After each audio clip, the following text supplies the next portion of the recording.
El Museo Real de Pintura y Escultura del Prado fue solemnemente inaugurado el 19 de noviembre de 1819. Fue concebido desde un comienzo como la culminación de siglos de coleccionismo real. Hoy todavía su principal característica reside en reflejar los gustos de los diversos monarcas y sus políticas artísticas.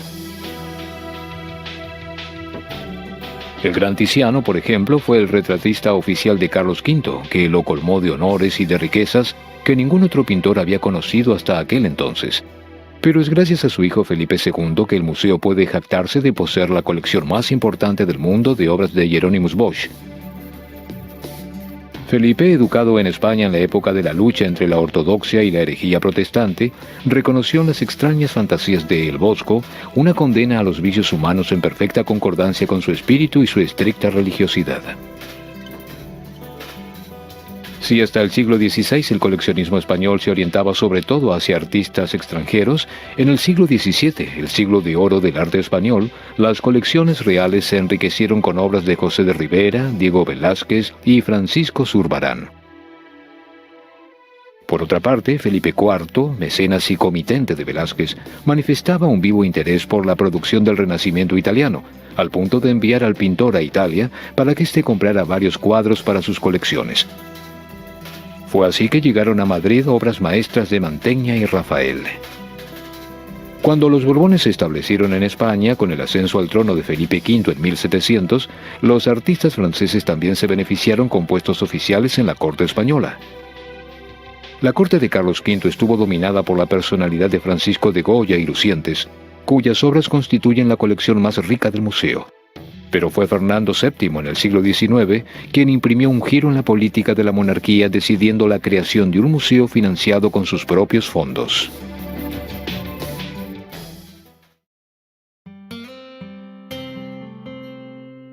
Los privilegiados que pudieron admirar el Museo del Prado hace unos 15 años y además tuvieron la suerte de regresar en la actualidad podrían no darse cuenta, cuando caminan en dirección al Gran Palacio de Juan de Villanueva, de que algo ha cambiado. Sí, porque si otros museos famosos situados en edificios antiguos afrontaron la falta de espacio, agregando vastas y ostensibles extensiones que revolucionaron completamente su aspecto, en Madrid la ampliación se realizó con el mayor respeto por los monumentos ya existentes. De modo que solo una vez dentro del museo, el visitante se dará cuenta de que la antigua Pinacoteca Real ha evolucionado y mucho. La distribución de las obras, los recorridos, el número de salas.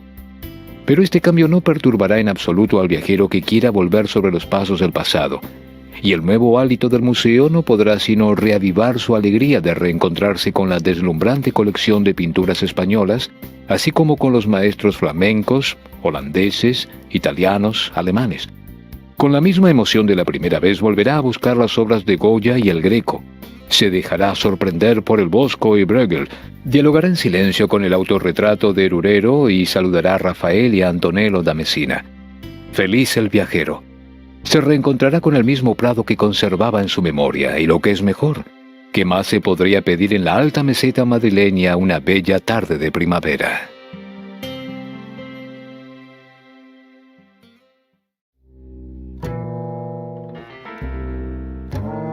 Esta sala nos propone un viaje a través del arte italiano entre el siglo XV y el comienzo del XVI.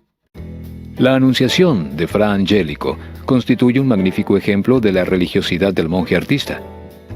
Por otra parte, la innovadora arquitectura de la predela prueba que participó de cerca del renacimiento cultural florentino. La historia de Nostalgio degli Onesti, panel pintado en 1483 para las bodas de dos nobles florentinos, revela la notable capacidad narrativa de Sandro Botticelli, que crea aquí una atmósfera onírica digna de un cuento de hadas, rara vez abordada en sus obras. En esta sala también se pueden admirar algunas obras maestras de Rafael, desde la Sagrada Familia, pintada durante su estadía en Florencia, hasta el célebre retrato de Cardenal o Caída de Cristo en el Camino del Calvario, que datan de su período romano. Por último, otra obra digna de mención, Cristo sostenido por un ángel de Antonello da Messina, cuadro que fue ignorado por los críticos hasta que adquirió notoriedad en 1966, cuando fue comprado por el museo a un coleccionista.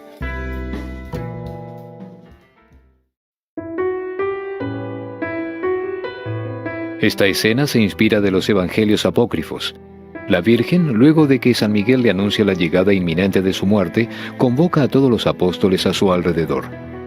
Como es fácil advertir por el rostro plácido y ligeramente inclinado de la Madre de Dios, su muerte no es verdadera, sino más bien un apacible sueño en espera de su resurrección.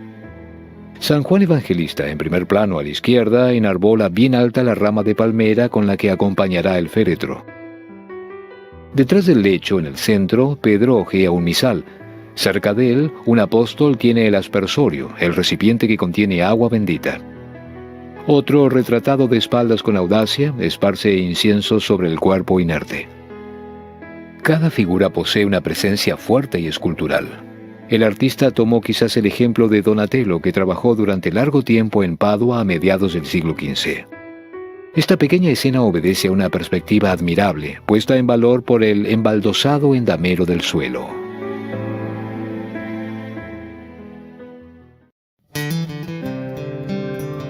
Alrededor del cuello de la Virgen, sobre la guarda dorada de su traje, se lee el nombre del pintor, Rafaelo, su ciudad natal, Urbino, y el año en que realizó la obra, 1507. La familia de Jesús está representada en un momento de intimidad. Los personajes están dispuestos en el espacio según una línea diagonal, mientras que un delicado paisaje con edificios de inspiración nórdica se abre en profundidad detrás de ellos. Con su pintura atenta y precisa, como para una miniatura, Rafael da la sensación de frescura de la naturaleza. La vegetación está iluminada por los rayos dorados del sol y el cielo, atravesado por un lento vuelo de pájaros. Justo frente a la pequeña iglesia, sobre un sendero salvaje, el artista representa a una familia de paseo. Nos seduce el color y la suavidad de los matices magistrales sobre el velo transparente de la Virgen. Hay cierto arcaísmo en los discos dorados de las aureolas, elemento iconográfico tradicional tal vez solicitado por el comitente.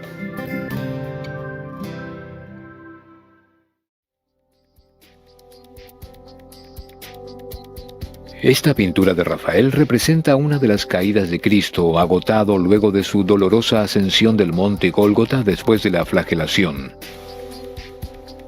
Simón, representado como un hombre ya maduro y dotado de una abundante barba, toma con sus fuertes manos el eje vertical de la pesada cruz. Cristo está rodeado de una pequeña tropa de soldados. El de la izquierda, que aparece de espaldas, lo tira de una cuerda para obligarlo a levantarse. Otros a caballo asisten solemnemente a la escena. A la derecha se encuentra el grupo compacto de mujeres piadosas, a las cuales el Mesías muestra un rostro sangrante. La Virgen expresa en su semblante y en su pose arrodillada con los brazos extendidos el doloroso sentimiento de impotencia frente al destino de su hijo. En realidad, esta desesperación es el verdadero tema del cuadro, destinado en principio, y no es casual, a una iglesia dedicada al sufrimiento de la Virgen, Santa María dello Spasimo en Palermo.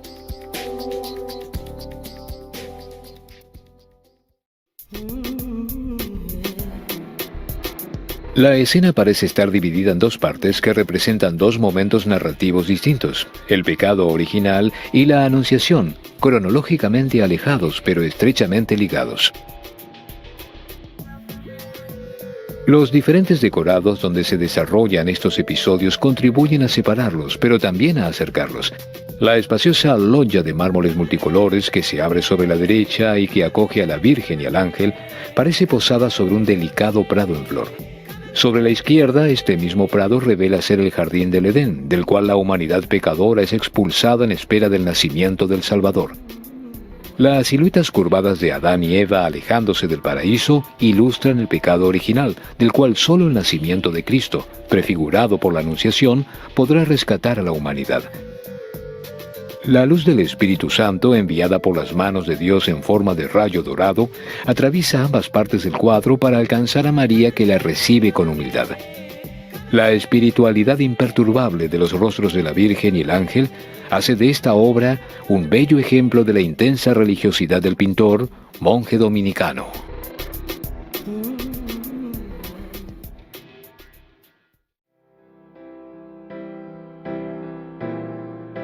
En una límpida luz matinal, un ángel con los ojos hinchados de lágrimas invita al espectador a participar emocionalmente en el sufrimiento de Cristo.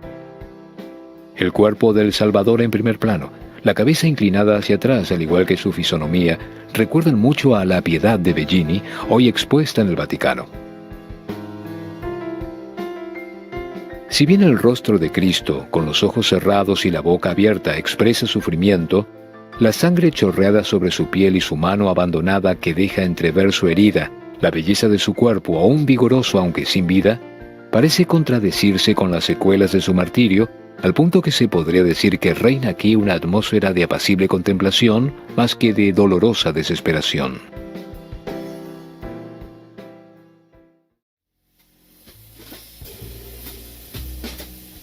Toda esta sala está dedicada a Hieronymus Bosch, el Bosco, pintor flamenco muy apreciado por el rey Felipe II, uno de sus más fervientes admiradores. El soberano, a quien importaban tanto el orden como la seriedad, estaba fascinado por las locas composiciones del artista, obras fantásticas pobladas de extrañas figuras, de visiones inquietantes dotadas de una potencia expresiva prodigiosa. Al muy católico Felipe le gustaban el Jardín de las Delicias y el Carro de heno, porque constituían una sátira pictórica de pecados y delirios humanos. Lo que aún hoy seduce a los visitantes de esta sala es la extraordinaria inventiva del maestro flamenco, la fuerza de sus imágenes y sus referencias simbólicas complejas, fruto de una muy vasta cultura.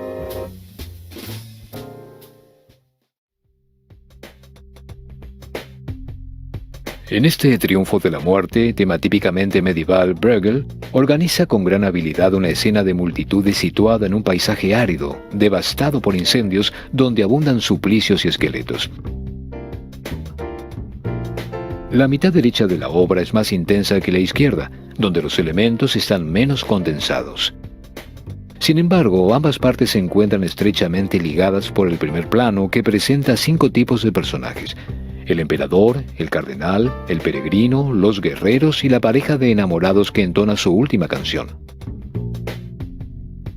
La muerte que domina la escena está encarnada por un esqueleto a caballo que siembra el terror y diezma a sus víctimas con una guadaña.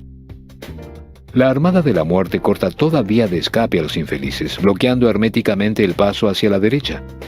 El que trata de huir por otro camino cae en la trampa de la red tendida por esqueletos, que resulta imposible evitar. En el fondo solo quedan los ahorcados y las campanas que doblan.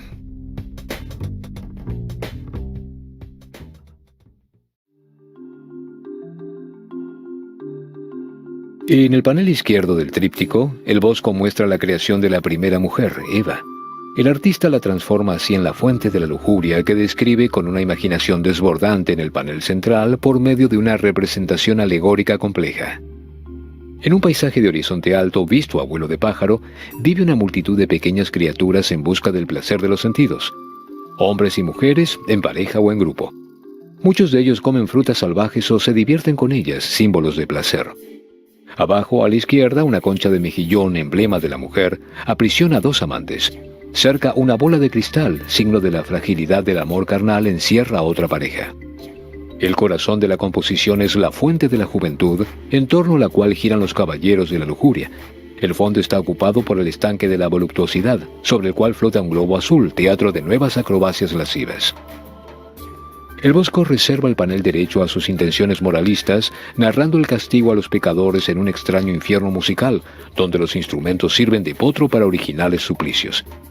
Abajo a la derecha, un diablo de piel azulada traga a los condenados para luego expulsarlos en forma de excrementos, envueltos en una fétida burbuja transparente.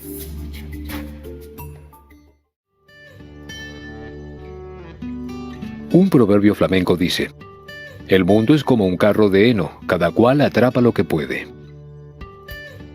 Es probable que el Bosco se haya inspirado de este dicho para el panel central del tríptico, donde representa la avidez de los hombres para adueñarse del heno, devenido así en símbolo de las riquezas y los placeres temporarios y efímeros por los cuales todos están dispuestos a recurrir a la violencia y a cometer abusos. Los 3 paneles abiertos presentan una gran coherencia espacial y conceptual. Sobre el panel de la izquierda se ilustran célebres episodios de la Biblia: la caída de los ángeles rebeldes, la creación de Eva, el pecado original con Adán y Eva expulsados del paraíso terrenal.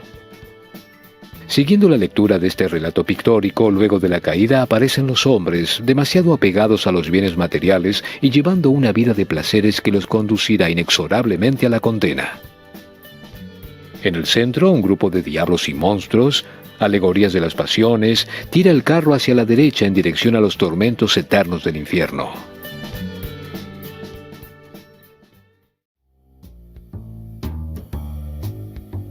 Esta obra es una alegoría de los 7 pecados capitales, cuyas imágenes están dispuestas a lo largo de un recorrido circular definido por el medallón central. Este medallón representa el ojo de Dios.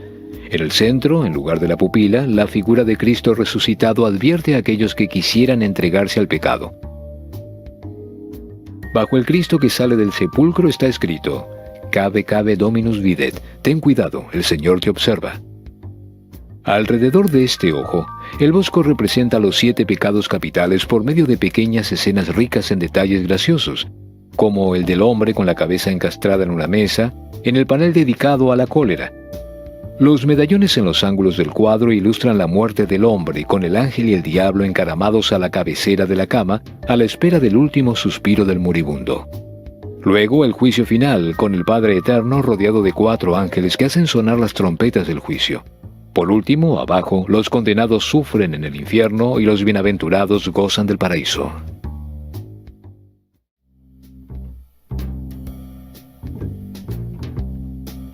La adoración de los magos ocupa el panel central del tríptico. Afuera de una humilde cabaña, una virgen con aspecto monumental acoge a los Reyes Magos con el niño sobre su regazo. Baltasar, de rodillas ante ella, acaba de entregarle su presente, una escultura de oro que representa el sacrificio de Isaac, alusión a la pasión de Cristo. Esta escultura aplasta sapo, símbolo de herejía. Sobre el manto de Melchor, que le ofrece incienso, el bosco representa la visita de la reina de Saba al rey Salomón. Gaspar, el moro, trae mirra en una píxide esférica. Un hombre, probablemente la encarnación del anticristo, observa toda la escena desde la puerta de la cabaña. Lleva puesta una tiara de espinas y su pierna derecha está cubierta con una protección de vidrio que deja a la vista heridas purulentas. San Pedro está representado en el panel de la izquierda y Santa Inés en el de la derecha, ambos con sendos donantes.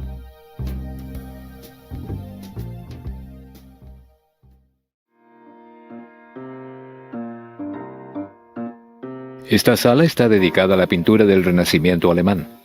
Los 2 cuadros que representan a Adán y Eva, realizados por Durero hacia 1507 y luego obsequiados por Cristina de Suecia a Felipe IV, merecen que nos detengamos.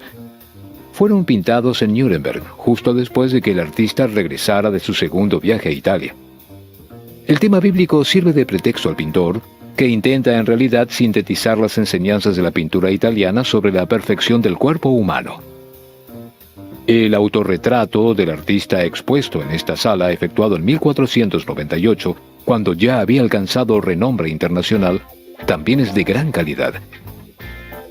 Además de las obras maestras de Durero, se pueden admirar cuadros de Lucas Cranach, como La Virgen con Niño, San Juan y Ángeles, y Cacería en honor de Carlos V en el castillo de Torgau, donde se comprueba que el artista se aleja progresivamente de la cultura italiana y flamenca para redescubrir el mundo gótico.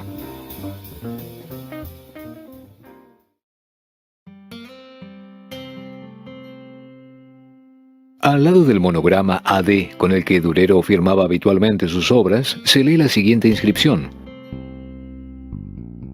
1498. Hice esto según mis rasgos cuando tenía 26 años. De esta manera daba a conocer su aspecto a sus contemporáneos y exhibía orgullosamente su estatus de pintor talentoso y admirado. Pintor, pero también hombre de cultura y de letras, un intelectual moderno de refinamiento aristocrático. Es la imagen que Durero desea dar a conocer de sí mismo. La luz clara y los colores límpidos revelan un estado de mente sereno, aunque la expresión de su rostro sea severa y vagamente melancólica. Su pose elegante se acompaña de un traje refinado, suaves guantes de cuero que le cubren las manos y una camisa muy escotada. Encontraremos la misma determinación y la misma audacia en el autorretrato con flor de cardo de 1493, conservado en el Museo del Louvre, en París.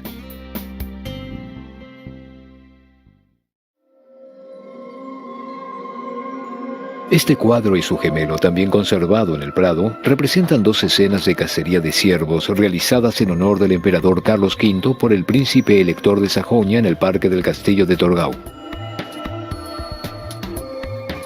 La tela revela el talento narrativo de Cranach, admirador apasionado de la pintura gótica tardía. Toma de esta, de hecho, la particular atención por el mundo fabuloso y la línea delicada y concisa. Esta escena nos da la impresión de que asistimos a un episodio caballeresco y cortés, gracias a los animales y los caballeros que animan el parque del castillo, como en una miniatura gótica.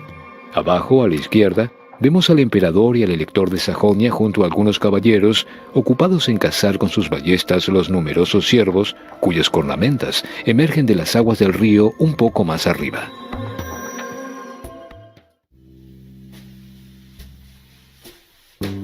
Esta sala alberga algunas obras maestras de Goya realizadas hacia 1814.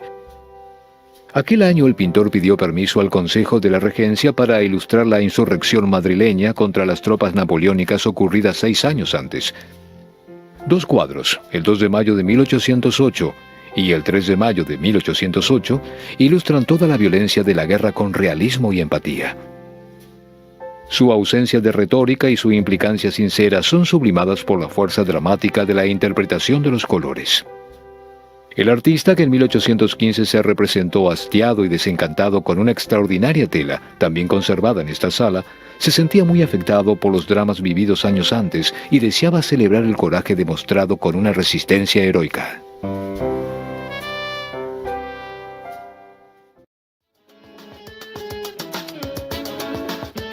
Fue a los 69 años, ya sordo y viudo desde hacía 3 años, cuando Goya realizó este autorretrato donde se expresa todo su dolor y su desencanto. Es imposible no notar la influencia de Rembrandt en la concentración de la pose y la sobriedad de los colores compuestos de blancos, negros y marrones. La piel del pecho, bajo la camisa abierta, está marcada de arrugas y por la sombra del mentón. El rostro fue realizado con pinceladas rápidas. Los ojos fijan al espectador como si buscaran una respuesta a la inquietud provocada por los sufrimientos personales y las dificultades del país. En aquella época, en efecto, España fue invadida por las tropas napoleónicas, sacudida luego por la Guerra de la Independencia y para terminar por el fin del régimen liberal en 1813.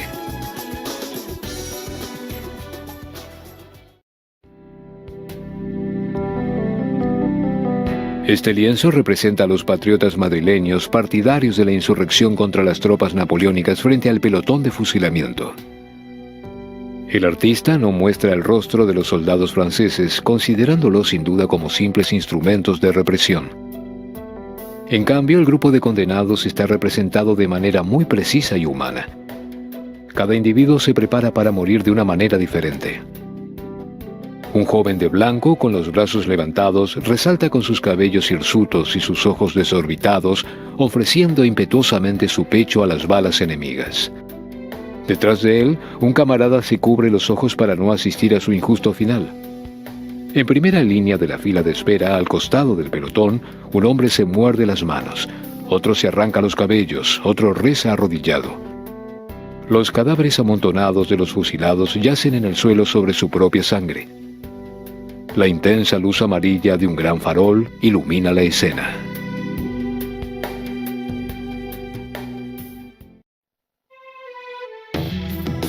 La insurrección madrileña contra los caballeros mamelucos al servicio de Francia es el tema de esta tela de 1814, en la que Goya evoca el coraje de su pueblo y la crueldad del conflicto. Es una representación muy libre, alejada de las visiones tradicionales. A la derecha, los caballos relinchan, espantados por sables amenazantes. El grupo atacado está representado con extremo realismo. Un hombre armado con un puñal se precipita sobre un caballero mameluco que cae al suelo, cubierto de sangre, luego de haber sido herido. La escena carece de heroísmo. Lo que conmueve es el terror impreso sobre los rostros y la ferocidad de los gestos.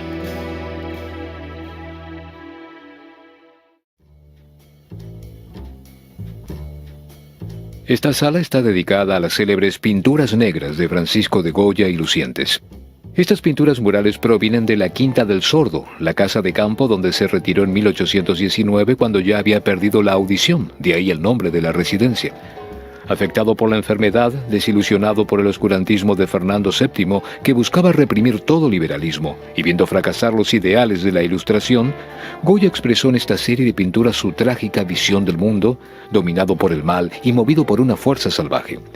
Algunas décadas luego de la muerte del artista, estas pinturas fueron trasladadas al lienzo por el restaurador del Prado de esa época para ingresarlas al museo, donde se conservan desde 1878. El aquelarre o el gran cabrón pertenece a la serie de las pinturas negras de Goya, la mayoría de las cuales representa escenas de brujería y exorcismo. Esta pintura mural, que se encontraba en la planta baja de la casa a orillas del río Manzanares, a donde el artista se retiró en 1819, es quizás la más impresionante, llena de espanto y de lúgubres presentimientos. El perfil espantoso de un chivo se recorta sobre una horda de brujas, grupo denso y confuso de cabezas monstruosas, cúmulo de cráneos y rostros aterradores desfigurados por muecas atroces. Sobre la derecha, la mujer sentada espera a ser iniciada en el rito del sabbat.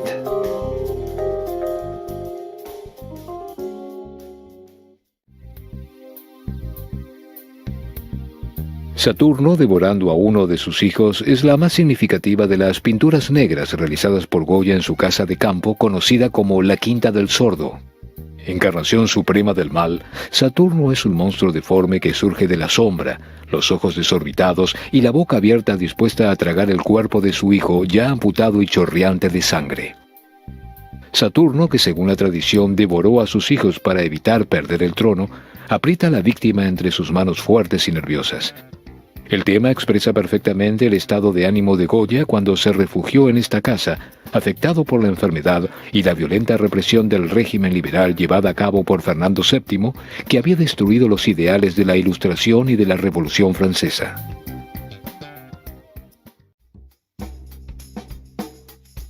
Las figuras de los dos viejos emergen de un fondo oscuro, tratadas con pinceladas rápidas y esenciales.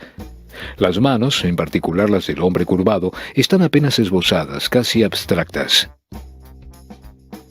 El cráneo del personaje de la derecha, acodado al borde de la mesa, asocia inevitablemente esta pintura al tema de la muerte. Sin embargo, de acuerdo con otras interpretaciones, el cuadro sería una ilustración de la avidez. Gracias a sus reducidas dimensiones, la obra, proveniente de la Quinta del Sordo, sufrió menos que las demás al ser desprendida de la pared. La superficie pictórica está aún bien conservada y la intensidad expresiva de las dos figuras permaneció intacta.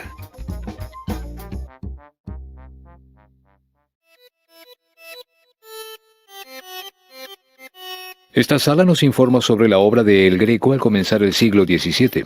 Obras como el Pentecostés, el bautismo de Cristo, la crucifixión y la resurrección ponen en evidencia tanto las particularidades de su último periodo como su extraordinaria capacidad para traducir en imágenes la tensión dramática de los acontecimientos gracias a ágiles pinceladas y colores vibrantes que se recortan sobre fondos tenebrosos.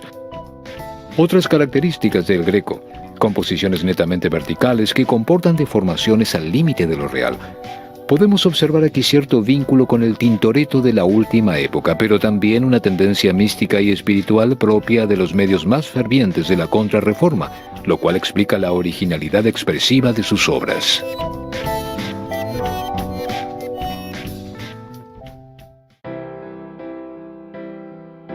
En muchas de sus telas, como en esta escena sagrada, el Greco distingue netamente la parte inferior, totalmente humana, de la parte superior, reservada a Dios y a los ángeles, donde la luz pareciera casi disolver las imágenes. Los dos niveles de la escena se articulan sobre un lienzo alargado, el formato predilecto del Greco. El impulso espiritual de los personajes del registro inferior se concretiza por la verticalidad de las figuras.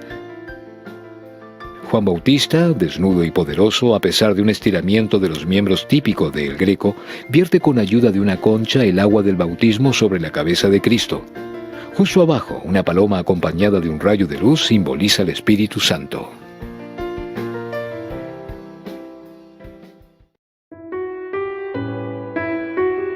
Este Pentecostés, momento en que el Espíritu Santo desciende sobre la Virgen y los apóstoles, es muy teatral.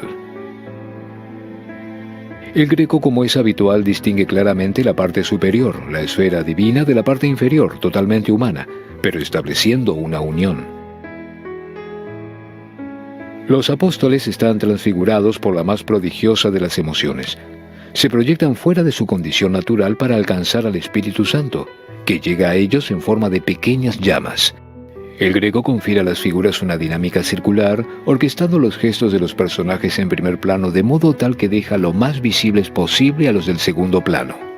El movimiento nervioso del personaje situado abajo a la derecha determina el de toda la composición, equilibrado por el brazo extendido del apóstol que se encuentra arriba a la izquierda.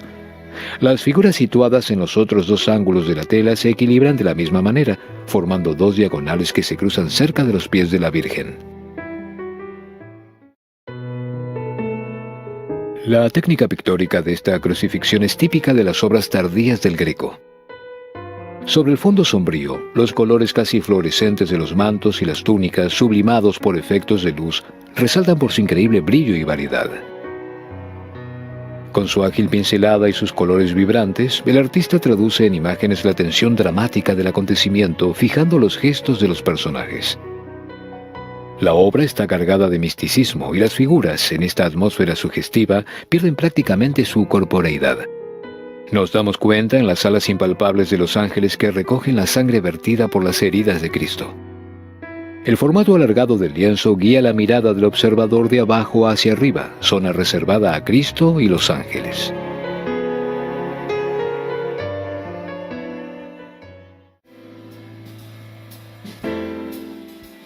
Esta sala contiene varias obras maestras del período de juventud de Anton van Dyck, realizadas entre 1618 y 1620, tales como Moisés y la serpiente de bronce.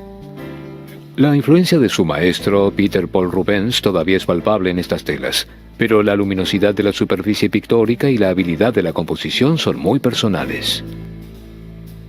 Si en la Coronación de Espinas, Anton van Dyck opta por una puesta en escena manifiestamente clásica, en El Arresto de Cristo evidencia una técnica de ejecución de mayor audacia.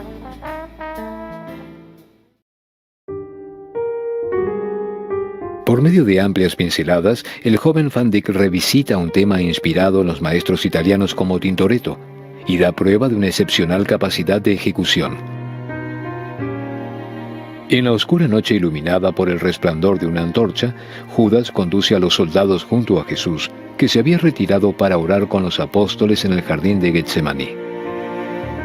El grupo excitado de los verdugos parece a punto de chocar contra Cristo, visto de frente. Ante este Cristo sereno, solemne y apacible, se detiene Judas para besarlo y así denunciarlo ante los soldados. La calma de Jesús, refugiado en la oscuridad del jardín, contrasta con la furia y los gritos de los soldados. Una antorcha se refleja sobre una armadura.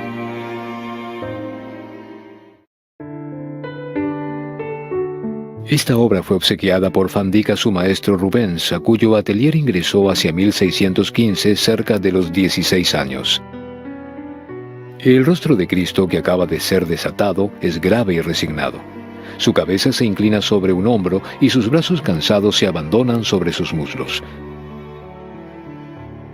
El perro rabioso sobre la izquierda es el noveno verdugo de Cristo, junto con el personaje de la derecha que se burla de él tendiéndole una vara de junco a modo de cetro.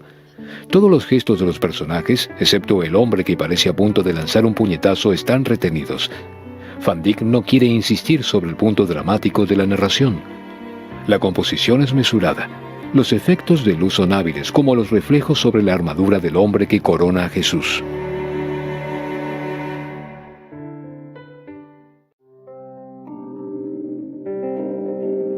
Ingresamos en una de las salas de mayor renombre del museo, depositaria de las célebres obras de Diego Velázquez, pintor de la corte que supo representar con igual calidad tanto personajes del pueblo como soberanos, príncipes y altos dignatarios. La obra maestra de esta sala es el retrato de la familia real llamada Las Meninas, fechada en 1656.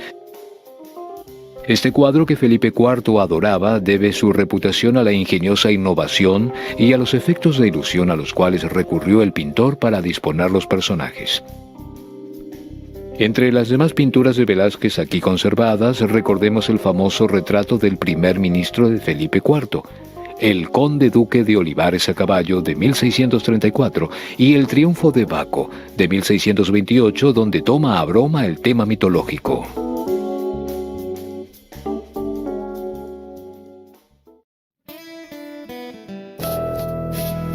Las Meninas fue la obra que marcó la consagración de Velázquez en la corte madrileña. Esta pintura capta el momento durante el cual el artista está realizando los retratos de los soberanos. Sin embargo, no vemos ni a la reina María Ana de Austria ni al rey Felipe IV posando frente al caballete. Su presencia en la sala es evocada por el reflejo de sus siluetas en el espejo suspendido en la pared del fondo. Por medio de un refinado juego de correspondencias entre ficción y realidad, los soberanos se transforman de hecho en observadores ideales de la escena. La construcción es muy elaborada. Velázquez pone grandes cuadros negros sobre la pared del fondo, mientras que la hoja abierta de una ventana sobre la derecha y la tela parcialmente visible a la izquierda permiten ampliar la percepción del espacio. En medio de la escena, la infanta Margarita se yergue orgullosamente entre las damas de honor y una enana a la derecha.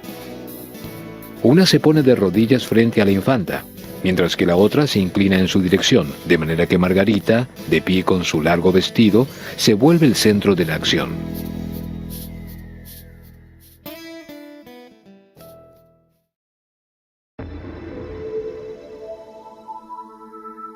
Velázquez transpone esta escena mitológica al humilde taller del herrero, donde Apolo anuncia a Vulcano que Venus lo ha engañado con Marte. El personaje de Apolo, voluntariamente académico, está rodeado de una aureola que emite una luz muy clara y fría que se funde con aquella más cálida del fuego a la derecha. Si los cuerpos están casi idealizados, las expresiones de los rostros, en cambio, son extremadamente realistas. Observen el estupor del joven sobre la derecha y la participación activa del conjunto del grupo en la escena. Vulcano, representado bajo los rasgos de un herrero rodeado de sus obreros, contiene la cólera provocada por la noticia apretando el martillo en su mano derecha.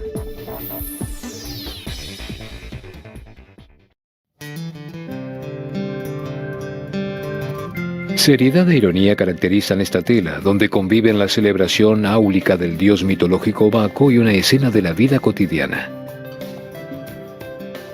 Si dividimos el cuadro en dos partes iguales, comprobamos que la de la izquierda, centrada sobre el personaje de Baco, constituye una obra clásica de tono serio, mientras que la parte derecha transpone el mito a un marco realista, cotidiano, gracioso y popular. El eje de la composición es Baco, que sentado sobre un tonel a la sombra de una viña, corona distraídamente a uno de sus humildes devotos. Los personajes populares que acuden a él sobre la derecha se diferencian por sus poses y sus vestimentas, representaciones de diversas clases sociales. El soldado que se arrodilla con las manos juntas para recibir la corona parece estar participando de una ceremonia religiosa. Junto a las otras dos figuras en primer plano dispuestas en diagonal, hace pensar en un rey mago, lo cual probablemente es una alusión irónica deliberada del pintor.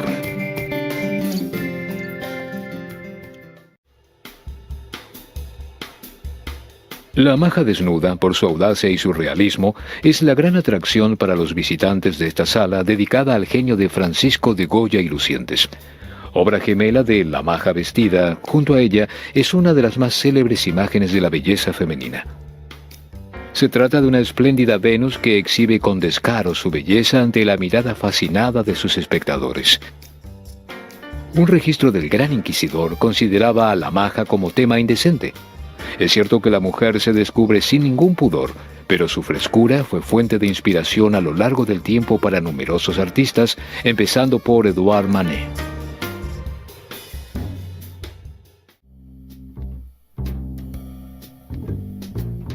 Una joven de silueta menuda y perfecta está recostada sobre una otomana de terciopelo verde azulado. Sus pechos son redondos y separados, las piernas bien modeladas, su vientre chato y liso. Sus brazos elevados y flexionados detrás de la nuca enmarcan un rostro rosado de rasgos delicados. Dos almohadones blancos, inflados y adornados con puntillas, destacan la audacia de su pose. La luz se refleja a un lado y a otro sobre la sábana inmaculada y realza la sensualidad de la imagen. Es un sincero y apasionado homenaje a la belleza que el artista logra con medios pictóricos extremadamente refinados y modernos por su síntesis. Esta es una de las pinturas más célebres de Goya y del arte español en general, donde los desnudos son escasos.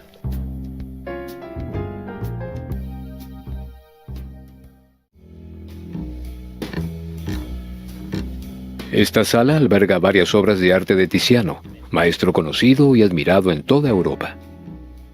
La Bacanal y la ofrenda a Venus, realizadas para decorar la cámara de alabastro del duque Alfonso I de Este, se inspiran en fuentes literarias y reflejan el interés que el humanismo despertaba en la corte de Ferrara.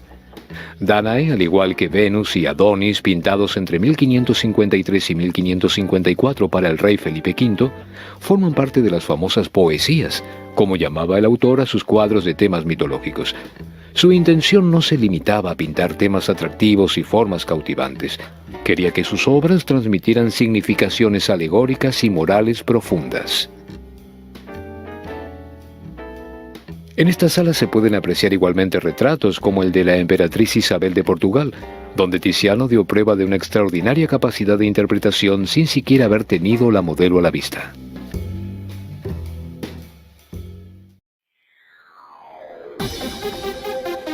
Un claro verde en el bosque a orillas de una playa marina sirve de marco a este festín, en el que abundan el vino y la sensualidad, celebrado en la isla de Andros a la llegada de Dioniso.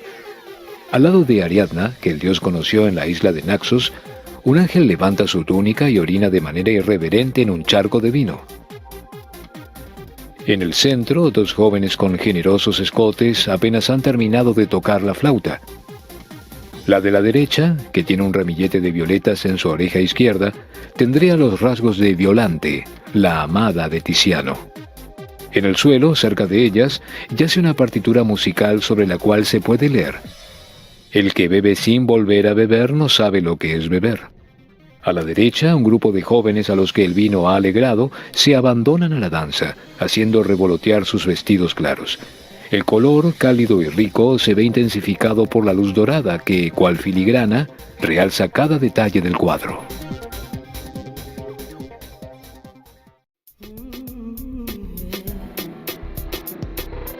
Tiziano pintó este episodio para el príncipe Felipe, hijo de Carlos V.